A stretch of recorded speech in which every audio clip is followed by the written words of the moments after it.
My apartment complex didn't do traditional trick or treating on Halloween. Residents were advised to set out pre-packaged individual candy bags on their patios / front door areas if they wanted to participate, but the traditional knock-on-door, physically hand strangers candy was not permitted. So, Halloween comes and the kids are all dressed up and each building has a scheduled time where the kids go door to door. I ended up having to work late, so my neighbor offered to walk my kids around with hers at our building's scheduled time. About 45 minutes later, my kids came home with a small bucket of candy. 6 little goodie bags each from individual apartments that participated. Everything was fine. And my kids didn't say anything weird had happened. They were just excited to eat candy once they got home. The next day I took my kids to the park directly across from our apartment complex. My neighbor was there with her kids as well. The kids were playing and she took out one of those individual goodie bags with candy in it from her purse and started to loudly rummage in it. She ate several pieces of candy and my daughter eventually noticed. Ran up and asked if she could have a piece, and my neighbor responded, "Nope, this is my tax candy. Remember that this was my reward for taking you trick or treating last night." I was a little weirded out by that statement and asked what she meant. She said that since she is the one who had to take the kids out, she took 5 bags from each of my kids as a tax. Her son then chimes in and said, "You only took 2 bags from us." She responded with, "But I'm your mom. I was doing OP a favor so they get a higher candy tax." I was thinking about how to respond when I noticed that she was holding a Starburst candy and decided to just smile and nod and go back to watching my kids. I let her continue to finish off the bag of candy and then said, "Hey, aren't you vegan? You know a lot of those candies are made with animal products, right?" I explained what gelatin was and how a lot of those candies are made with it. She was horrified, Googles it, and then told her kids that they were leaving. She said something about how she was going to be sick and stormed off. Now she's giving me dirty looks every time we see her and won't let her kids play if she shows up at the park and we are there. My husband thinks I'm an asshole cause I should have either not said anything about the gelatin or said something right away when I noticed. I don't think it's my job to tell a vegan what is and isn't vegan though, and she deserved it for stealing candy from little kids. When we got home from the park after the gelatin incident, I sat my kids down and asked why they didn't tell me that the neighbor took half of their candy. My oldest kid is 6 and my youngest kid is 4. 6-year-old explained that as they went door to door during their designated trick-or-treating time, she would have my 4-year-old grab 2 bags instead of 1 from each apartment for the majority of them. She explained it to my kids that they were grabbing extra bags for her to be handed over at the end as taxation. So either freaking way she was directly taking candy from my kids or taking candy from other kids through mine. As for the authenticity of her vegan sim, I may have exaggerated when I said super vegan when I first posted this. She claims to be vegan and is very in people's faces about the benefits, etc. It's 100% about the health side. She brags about veganism curing cancer, diabetes, even some mental health issues. I have never once heard her talk about the benefits for animals. She also sells herbal tea products, customized gym clothing, etc., so she totes a pretty big vegan lifestyle. If that makes sense. Now for the gelatin. She knows what gelatin is, she knows what it's made out of, she knows that there are obvious things that she can't eat. But she had no idea that a lot of candy specifically had gelatin apparently. When I told her that they had gelatin in it, she knew what gelatin was but Googled the candies to see if I was correct. I think she is either really dumb or she eats non-vegan stuff all the time when no one's watching, and had to pretend to be horrified about it at this point. Cause a lot of you guys have pointed out that you literally can't be vegan and not know these things. I'm not vegan, I'm not even freaking vegetarian, and I know these things. My husband, Asian, and I, American, welcomed our firstborn 4 weeks ago. The baby is healthy, thank God, but I'm exhausted, haven't fixed my hair, barely able to shower and cannot sleep. My husband's family had been pressuring us to visit to meet the baby.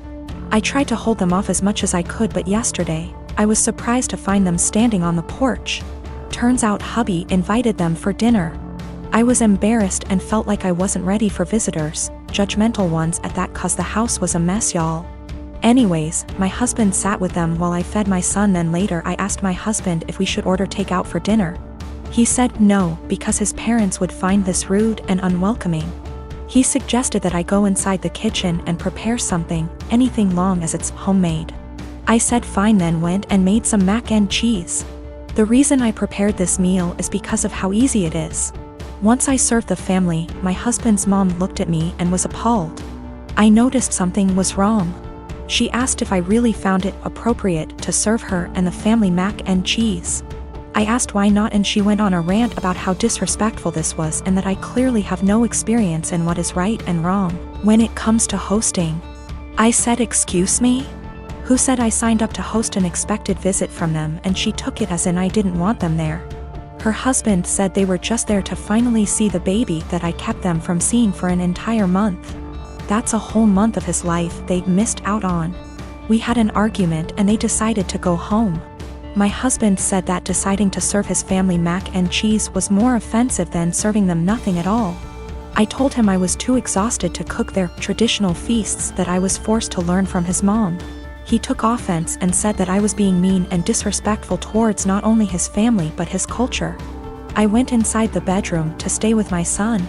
My husband stayed on the phone with his family for an hour, then kept giving me the cold shoulder, and refused to eat what I cook in support of his family. I understand how some guests might find it offensive, especially his family, but I was just trying to make a quick homemade meal like my husband wanted. Since my wife and I got married 3 years ago, things have been off. I know that people grow and change with time, but around our wedding, my wife changed drastically. She bleached her dark brown hair blonde right before the ceremony. And I honestly thought I was in the wrong church for a split second when she came down the aisle. We moved into our house right after the honeymoon, and she went into full domestic mode. We'd shared cleaning duties before, but once we moved into the house, she became insistent on doing everything before I could even get to it. Since this is our first house, I thought it was some kind of homeowner nesting thing, but it never stopped. Her hair color is none of my business, and I think most people would be happy not to have to clean. So I honestly didn't really think much of either of those things at the time.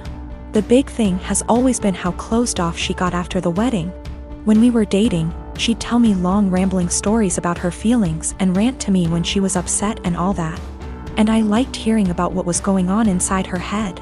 After the wedding, that stopped pretty abruptly. If I ask her how her day is, she will only ever tell me that it was fine or super. She doesn't talk to me about her feelings anymore, ever, even when I explicitly ask, "How do you feel about X?" She also stopped telling me about anything important that happened to her. About a year after we got married, her grandfather died. Did she tell me she'd lost her grandfather? No. She told me that she had to go to a conference for work on the other side of the country, which I thought nothing of. On the second day she was gone. Her older brother texted me to tell me that my in-laws had really missed seeing me at the funeral. When I called her to ask why in the ever-loving hell she didn't tell me, and then lied about it, all she would say was, "I didn't want to trouble you. You have a lot on your plate." After that, she went on a couple of spontaneous family trips. She's really close to her family, so the first time she said she was going camping with her brother at their alma mater. I didn't think a lot of it other than to be slightly disappointed and confused that I wasn't invited, because her brother's cool and the three of us go camping together a lot. But the second time, I started hearing alarm bells. I'd like to say I'm a more secure man, but after the second spontaneous family trip, my wheels started spinning and I started to think that maybe she was cheating. This was a weird insecurity in the back of my mind for a while, since she wasn't showing any other big signs of cheating. She wasn't guarded about her phone and hadn't changed her routine / appearance. A few weeks ago, she told me she was pregnant. I was over the moon about it until I asked her how many weeks along she was, and she nonchalantly said about 12 or 13. She'd been pregnant for like 3 months before she even bothered to tell me. She's not really showing at all, and she doesn't usually drink, so I had been completely in the bloody dark. I honestly hadn't even suspected. That was kind of it for me. I was sure she was cheating, and that it wasn't my kid. I thought there was no possible way that a woman would keep her pregnancy a secret from her husband for 3 months. So I snooped. Yes, I know I was wrong, but I wanted proof that she'd been having an affair before I moved out. One of my best buddies from college is a divorce attorney, and when I asked him what I should do, he sent me the info for a key logger. I installed it on my wife's laptop and was prepared for the worst. Now, I feel like what I found is somehow worse than her cheating. I didn't find any steamy messages, but I found out that she keeps a diary in a Word document that she writes in every day. I know I should have just stopped once I knew she wasn't cheating, but once I saw my name in her diary, I couldn't stop. I read all of it. All 7 separate documents, going back to way before we'd even met. Turns out she's not cheating. She's depressed, hates herself, and has absolutely no trust in me. All of the stuff I've been confused and bothered by has some kind of sad, self-loathing explanation. She hates having blonde hair, but she writes, "I know he'd divorce me if I went back to being a brunette. Because wives are supposed to be blonde almost every week. The wives are supposed to be thing is tangled up in everything." She thinks wives are supposed to be quiet, which is why she doesn't talk to me anymore. She thinks wives are supposed to make things easier for their husbands, not harder. Which is why she didn't tell me when her grandfather died. It just goes on and on and on. She didn't tell me when she got a huge promotion and a raise because he'd leave me in a heartbeat if he knew I made more money than he does. Men can't handle that. It hurt to know that she thinks of me as some kind of one-dimensional 1950s husband. And I've been racking my brain to think of anything I could have done to make her think this way. What I can't handle is that she'd lied about the big stuff. I honestly don't know if I can forgive her for not telling me about the miscarriages. The spontaneous family trips were actually her miscarrying 2 of our children, one at 5 weeks, the other at about 10. She went and stayed with her parents while she was recuperating, and her brother and sister came to support her. But not me. I didn't get to be there for her, because she thinks I would leave her immediately if I knew that she'd killed our children. She's convinced that she caused both miscarriages because she smoked pot for a long time before we got married. For what it's worth, it sounds like her family tried both times to get her to tell me, but she wouldn't. She finally told me about this pregnancy because her parents threatened to tell me she didn't. I'm just absolutely confused. I don't even know what to think right now. I'm just so baffled because everything she says about me in her diary is insanely nice. She goes on for pages and pages about how much she loves me and how she thinks I'm her soulmate and how she would do anything for me. I just can't understand why she thinks that I would leave her. Knowing that she's spent the last 3 years walking on eggshells around me, convinced that I would leave her at the drop of a hat is just so confusing and awful. I feel like our marriage is some kind of lie. The woman I thought was self-confident and ready to take on the world is actually full of self-loathing and really, really depressed. I don't know her at all. She's been suffering silently with depression long before we met. She has no faith in me, no trust. She thinks that every hug and kiss I give her and every "I love you" I say is a lie. I just don't know what to do. She obviously needs serious help, but I don't know how to get it for her. I can't tell her that I read her diary. If she has zero trust in me now, I can't even imagine what she'd think if she knew if I read 6 years worth of her private thoughts. I feel like I need to get my in-laws on board somehow, but I don't know what to say to them. I know I can't ignore this, but I feel like any move is the wrong move. My wife and I have been together for 5 years, married for 4. She had a bad marriage before me and had a child. I had no problem stepping up to the plate to help her raise her child. The father wants nothing to do with my wife or his kid. To the point, I had 2 friends that I've had since I was 16. They were both female and I had dated one of them for 4 years, but we split up agreeing that we made better friends than an actual couple. This never happens in real life apparently. She's always been my go for advice, and I made our friendship 100% transparent for my wife when we first met, and never did anything. Out of habit, my friend and I still said we loved each other, but more of a platonic love. We both loved our current partners and never wanted anything between each other. However, after a few years this took a toll on my wife and she asked me to stop telling her that I loved her. So I explained this to my friend and she said she understood and would have no problem doing so. Another month or so I still have 100% transparency with my wife as to make her feel comfortable. I got deployed and my friend had just had her baby and asked me if I wanted to FaceTime to see her. I said yes, naturally happy for her and her husband. After a nice chat and meeting her new son, I got a call from my wife a few days later asking if I had talked to her KN FaceTime. I told her that I had and why, also telling her what we had discussed. My wife then didn't talk to me the rest of my deployment. When I got home I explained that I was sorry it hurt her feelings and wanted to make things better. She told me to never talk to her again. I tried to explain that it was just a friendship and that neither of us wanted a relationship. My wife took it upon herself to call her and tell her that if she didn't stop talking to me forever that she would tell my friend's husband that we were having an affair. She did not tell me any of this. I quickly noticed she had blocked me on everything, including my number. I had no idea what happened, so I confronted my wife and she told me that she was certain I was cheating on her and that my friend and I were having an affair.